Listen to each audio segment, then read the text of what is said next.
Hello dear YouTube viewers, welcome to Real Turkey channel. This is your presenter Atilla Yeşilada saying deja vu.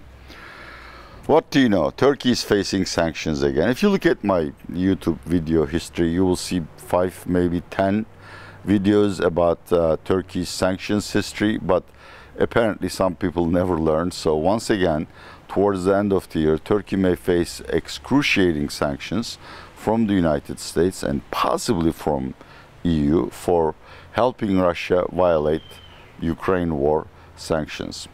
By the way, this is our new studio. We have decided to move out of our dark room and move to my humble backyard for a live shoot. Hope you will enjoy it and the sound quality will be better. Okay, let's roll back the tape here. Let's take a look at Turkey's sanctions history. Secondly, why Turkey may be willing to ignore the risks of helping Russia bypass sanctions. And 3, what could be the potential economic and political impact of such sanctions if they are to be imposed, of course. Turkey's sanctions history is really dark. It all started after 2016 coup attempt by Gülenists. First, Turkey detained evangelical pastor, Mr. Brunson, and refused to let him go despite repeated pleas from Trump administration. So Trump sent the famous "I will destroy you" tweet, and Turkish lira lost something like 40%.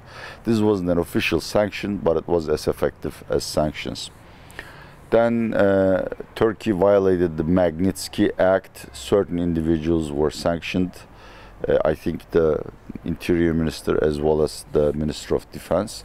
But the first broad scope sanctions came when Turkey purchased Russian-made S-400 anti-missile systems, as a result of which the Congress levied Kahatsa sanctions on Turkey, which were put in effect by Trump in the final days of his administration. EU has at different times levied symbolic sanctions on Turkey for human rights violations. So far, none of these have been too important in the sense that there was a psychological impact on markets briefly, and certainly it helped to change the attitude of Turkish citizens towards the West. But at the end, the economic impact of such sanctions were extremely limited. This time it could be different for 2 reasons. A, if sanctions were to be imposed, they are going to be extremely tough. They will have to hurt for Turkey to give up the behavior that has led to sanctions. 2, Turkish economy is in an extremely fragile state. With elections coming up in 11 months, people are already on their feet, extremely worried about economic conditions as well as political uncertainty, and sanctions could really be the last straw that breaks the camel's back. Why would Turkey be willing to countenance such risks? Very simple.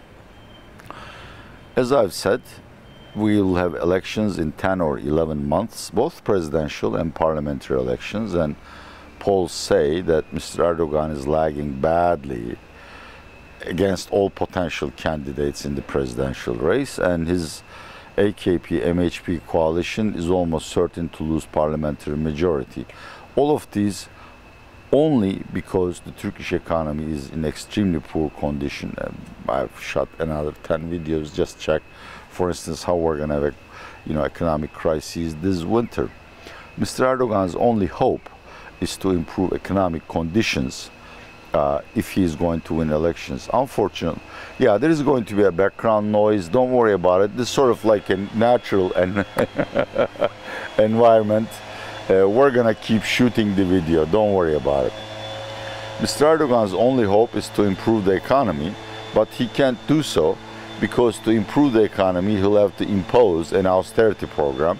An austerity program deliver pain in the first instance before they deliver improvement, and he has only 9 months.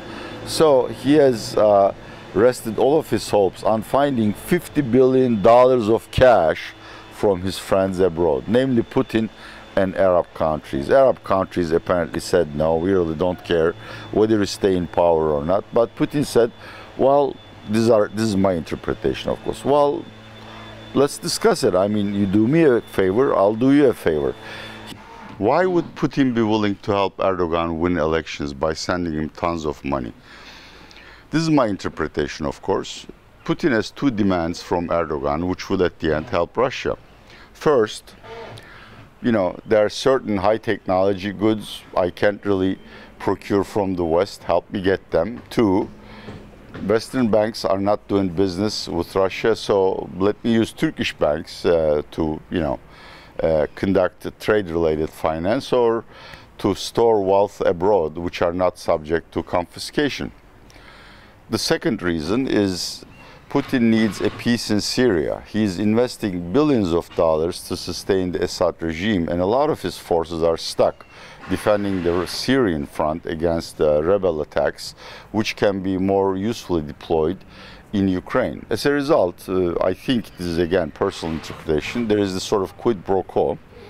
If Turkey were to secure peace, make peace with Assad, and help Russia bypass sanctions, money will come.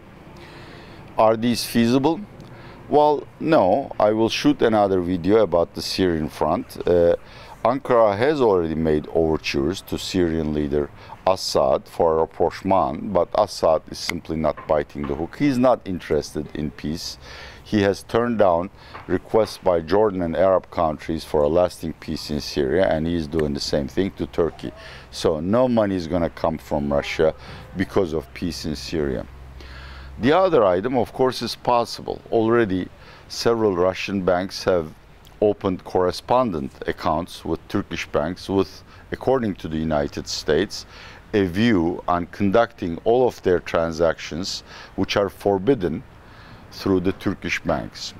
Two, thousands of Turkish companies do business with Russia, and it would be easy to persuade them to bring the sanctions or proscribed goods to Turkey and then to re-export it to Russia. Are these events, even if they were to take place, will definitely lead to sanctions? Well, no. I think if the amount of financial and trade gains for Russia is in the range of $5–10 billion, the West is going to ignore it. After all, Turkey is a NATO ally, and Erdogan is doing a good job intermediating between the West and Russia in the Ukraine conflict.